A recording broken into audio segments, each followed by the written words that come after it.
बड़ौदा उपचुनाव में प्रचार जो चल रहा है उस दौरान बड़े बड़े नेता भी आ रहे हैं, कार्यकर्ता भी जुटे हुए हैं और एक खास शख्सियत इस वक्त जो हमारे साथ है वो है पूर्व केंद्रीय मंत्री रहे हैं जयप्रकाश जेपी।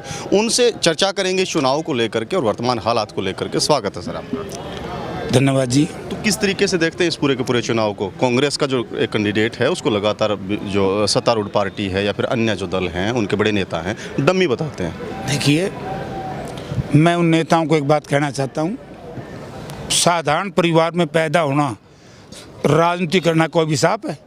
मैं उनसे पूछता हूँ। गरीब घर में जयप्रकाश भी पैदा हुआ था और मैं उनको बताना चाहता हूँ 1989 में जब मुझे लोकसभा का टिकट मिला और वीरेंद्र सिंह बड़ा ऊंचे कद का था, डुमरखे वाला, और मेरे खिलाफ एक प्रचार हुआ, मैं मात्र 30 वर्ष का था।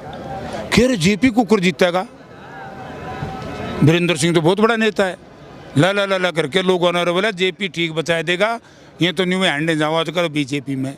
तो मेरे को जिता दिया, वीरेंद्र सिंह को राय दिया। आज मुझे 32 साल पहले का समय याद आता है कि भूपेंद्र सिंह हुड्डा ने जिस तरीके से दोस्ती इसको क्या नाम इसका भालू को, इंद्राज भालू को टिकट दी, आज वही टाइम आएगा कि इंद्राज भालू बहुत वोट से जनता जिताएगी। ये तो चुनाव की हार जीत तो होगी मनोहर लाल और भूपेंद्र सिंह के बीच में। लोग तो भूपेंद्र सिंह हुड्डा के कामों को वोट देंगे और मनोहर लाल के इनके कामों की तुलना करेंगे तो मैं समझूंगा कि भूपेंद्र सिंह हुड्डा के मुकाबले में भारतीय जनता पार्टी के विकास कार्य नगण्य, जीरो। बीजेपी और कांग्रेस की इस लड़ाई के बीच में आपके पुराने परिवार इनेलो, लोकदल, उनको कहाँ देखते हैं बड़ौदा? ना, वो कहीं नहीं, वो कहीं नहीं, वो कहीं नहीं। लोग ये समझेंगे कि जो इनको वोट देगा वो वोट समझो बीजेपी को लाभ होगा। महम से निर्दलीय विधायक है बलराज कुंडू, लगातार वो निशाना साध रहे हैं कांग्रेस पर भी और बीजेपी पर भी। कल ही उन पर एक हमला हुआ, आरोप था कांग्रेस के कार्यकर्ताओं पर, खुल के बोले, प्रेस कॉन्फ्रेंस करके बोले। देखिए, वो कुछ कहिए, मैं एक बात पूछना चाहता हूँ बलराज कुंडू से। बलराज कुंडू के ऊपर 467, 468, 471 का मुकदमा दर्ज है, उसकी तो गिरफ्तारी नहीं हो रही। अरे एक आदमी पे 107 कौन गरीब आदमी पे बन जाएगी, पुलिस पकड़ ले आवेगी। तो बीजेपी के लहो मिल रहा है, कौन मिल रहा है?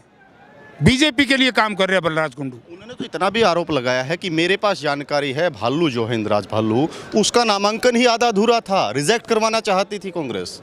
चलो तो मेरे के गवाह यार, उसके कारण वो तो परिपक्व नहीं है।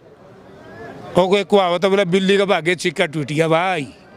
चलिए, एक चीज़ और, बीजेपी विकास की बातें कर रही है और हुड्डा साहब कहीं ना कहीं एक मार्मिक अपील करते हैं क्षेत्रवाद की, एरिया की, चौधर की। दोनों में किसको बड़ा मानते हैं? वो क्या करें बीजेपी वाले? विकास के दावों की वो बात करते हैं कि 500-700 करोड़ रुपए की घोषणाएं हमने की है। बीजेपी वाले तो मैं लोगों को बेर उठाए हंड हैं, बेर को अंगूर बनाना चाहे हैं, कौन खावागा उन्हें? बेर बेर, अंगूर अंगूर है। और भूपेंद्र सिंह हुड्डा जो इलाके की चौधर की बात करता है, मैं उसकी तायद करता हूँ, मैं दूसरे इलाके का हूँ। लेकिन भूपेंद्र सिंह हुड्डा को अगर यहाँ से कोई नुकसान होता है तो केवल इस इलाके को नुकसान नहीं होता, पूरा हरियाणा प्रदेश के उस वंचित वर्ग को नुकसान होता है जो बीजेपी का सताया हुआ है। किसान को नुकसान होगा, मजदूर को नुकसान होगा, कर्मचारी को नुकसान होगा, व्यापारी को नुकसान होगा। तो भूपेंद्र सिंह हुड्डा की चौधर सुक्की कैसे? भूपेंद्र सिंह हुड्डा ने इस इलाके में खूब काम किया, हरियाणा प्रदेश में हर जगह काम किए। बीजेपी तो बता दो, बीजेपी न्यू तो बता दो 6 साल में किया क्या है? खास करके इस इलाके की बात करें, ग्रामीण परिवेश का हल्का है, सिर्फ गांव है, कोई कस्बा भी नहीं है। और जातीय समीकरणों की बात करें तो यहाँ का चुनाव ज़्यादातर इस पर डिपेंड रहता है। वो आपके पक्ष में भी हैं, कांग्रेस कैंडिडेट कोई भी हो उसके पक्ष में भी हैं, लेकिन नरवाल साहब दौड़े, उसकी तरफ दूसरी तरफ से मलिक साहब को टिकट दे दी इनेलो ने। क्या वो समीकरण गड़बड़ाएंगे? नहीं, तो सब हमारे साथी, हम उनको समझाएंगे, वो बैठ जाएंगे, नहीं मतदाताओं को समझाएंगे, हमारे साथी हैं। नरवाल साहब को कोशिश करेंगे, समझ जाएगा।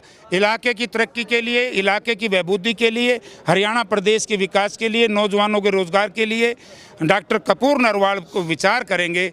मेरे ऐसी सोच है कि रात को चारपाई से पे सोने से पहले जब वो सोचेंगे कि तने भूपेंद्र सिंह हुड्डा का साथ देना चाहिए, उनका मन साथ देगा और भूपेंद्र सिंह हुड्डा का प्रत्याशी जीतेगा। नरवाल साहब तो कह रहे हैं कि हुड्डा साहब ने मेरी टिकट ही नहीं गर्दन भी काटी है। चलो वो हमारे भाई, मैं उस बारे में कुछ नहीं कहूँगा।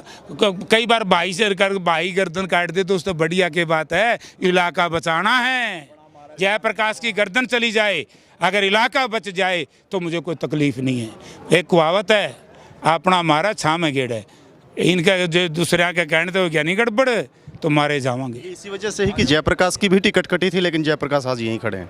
मैं यही कहना चाहता हूँ कि मुझे पता है मैं इतने चीफ मिनिस्टरों के साथ रहा हूँ, मैं आज भूपेंद्र सिंह हुड्डा के साथ क्यों हूँ?